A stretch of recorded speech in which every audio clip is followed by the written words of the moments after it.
Dad was born August 15th of 1956 in Portland, Oregon. He has two sisters. His older sister, Julie, and his sister, Marge, is younger than he is.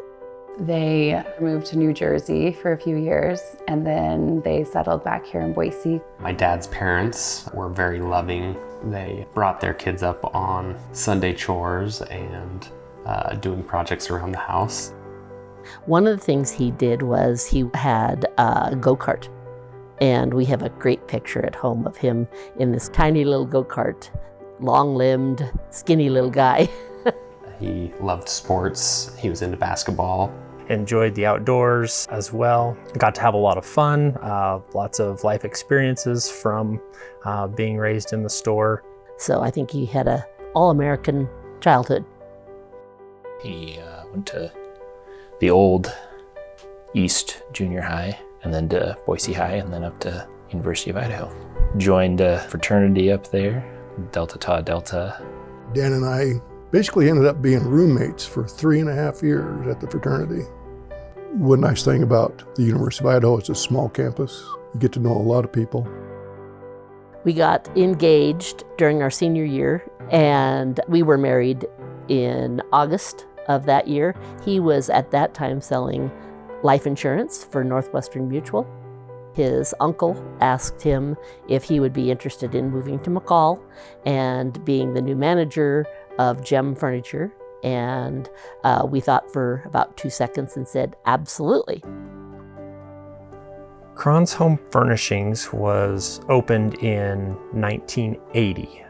It's a very nice furniture store, offers quality service and quality furniture. Has been very successful. He has a lot of friends and acquaintances, so you'll see him standing on the sidewalk in front of his business oftentimes, talking for a long time. He has a demeanor by which it's easy to strike up a conversation. And pretty soon you'll feel his honesty, trustworthiness, sense of humor, and that just makes Dan fun. If you can call Dan your friend, you're blessed. I've never met anybody like Dan. He is the most dedicated and thorough person. He puts more time into preparing for things and following through on things than anyone I've known. He's always finding ways to stay busy, that's for sure. He'll, of course, get home from a day's worth of work and disappear immediately to go mow the yard, or in the winter disappear for hours on end to go groom the snowmobile trails with friends. And not only did he spend long nights driving to Warren in that groomer, but they also had to keep the groomer working, and he and his friends would have to do mechanical work on this equipment and things. And that all occurred in the middle of the night, I think. I think he grew up with his dad being involved in community things like the Kiwanis Club and things like that. So as soon as we moved to this small town, it was obvious that you have to get involved to make the community what you want it to be. Every year we do a Christmas window at the store that brings kids downtown to look around, to enjoy the feeling of Christmas downtown. He likes to be involved in programs like that.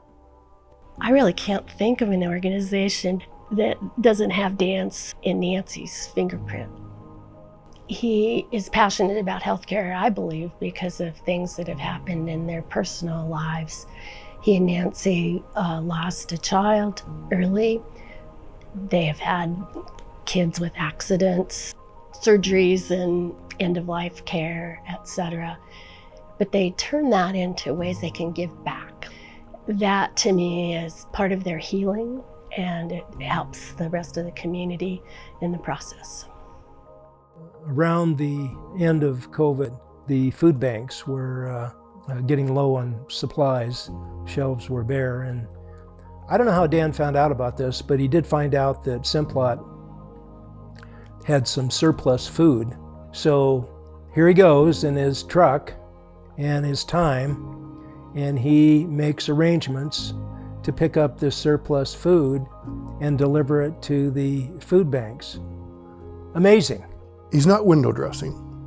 If he's going to volunteer for a board, a community project, he will do what he can to make it better, and he'll do what he's asked. And that's what makes him good, because things get done. And that's hard to do in a small community, because there's only so many people and there's so many moving parts to a project. And Dan has the time and ability to tackle those. But I have to take my hat off to Nancy. She really helped Dan contribute to all these causes that he's been involved with.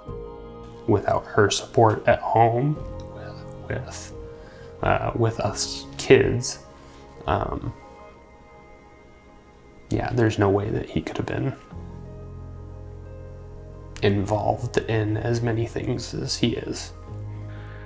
Being involved with Rotary Club, being involved on city advisory committees, being a bank board member, etc. You could go on and on, but his 40 plus years alone in service to our hospital. He really has been involved in a foundational effort in building the hospital, and I think it comes from a really genuine place of compassion and caring for people.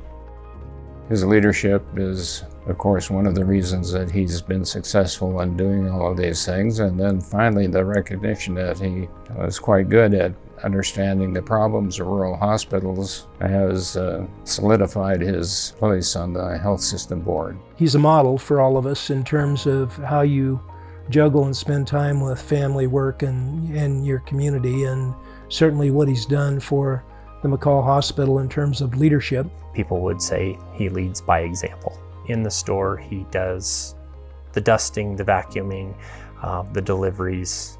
He takes part in every aspect of the community and in the business. Dan, as board chair for all those years, would go into the hospital just to visit with staff. He'd sort of do his own rounding and see how folks were doing and get their input on what we needed to do. And on those rounding visits, he usually took ice cream treats with him for the staff. Not too many people know that Dan really likes ice cream. The only way he goes shopping is if ice cream's on sale. He eats ice cream just about daily, not every day, but just about. When Dan retired as board chair, and we had a ceremony for that, so we gave him a big gift certificate to Fancy Freeze on State Street. I think probably his favorite place to eat, get a big burger and a Boston milkshake. So that was probably the favorite thing we gave him in his retirement board. My dad's priorities in life have always been family first, and then the store, and making sure that that is successful as well. But family has always been number one. Family is kind of his whole world. Everything's based off of us having time together. He loves spending time with his grandkids. Everything's focused around the family getting together and spending time, and he loves to find those little moments with everybody.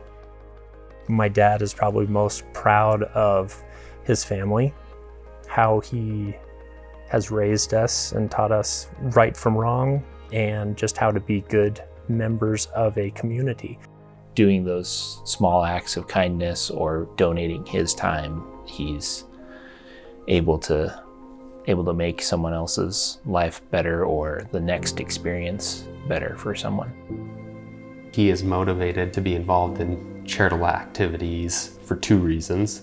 I think he enjoys the challenge, likes figuring out ways to bring people together to come up with the best solutions to whatever problem is in front of them. And that's his way of giving back and ensuring that the community that he is a part of is supported. I thought people may be surprised to learn that my dad is a bit of a softie when it comes to hearing praise or praise for his children, but I have come to find out that everyone really knows that he's a softie. He can't make it through an awards assembly without tears. He exemplifies generosity in his philanthropy. He exemplifies leadership in almost anything that he takes on. And as a humanitarian, all you have to do is spend a little time in conversation with Dan, and you'll see that he has a big heart, and he's just a humanitarian to the core. Dan never does anything for an award. He's involved in St. Luke's because he can see the benefit that the community gets from it. The award is important to him in that he's very honored, but he certainly probably doesn't feel like he even deserves it. Dan deserves this. Just because of the amount of time and effort he's put into everything he's done for the St. Luke's system, for the Snowmobile Trails Association, for the schools, just everything he's touched. He's all in, and he's made everything he touched better.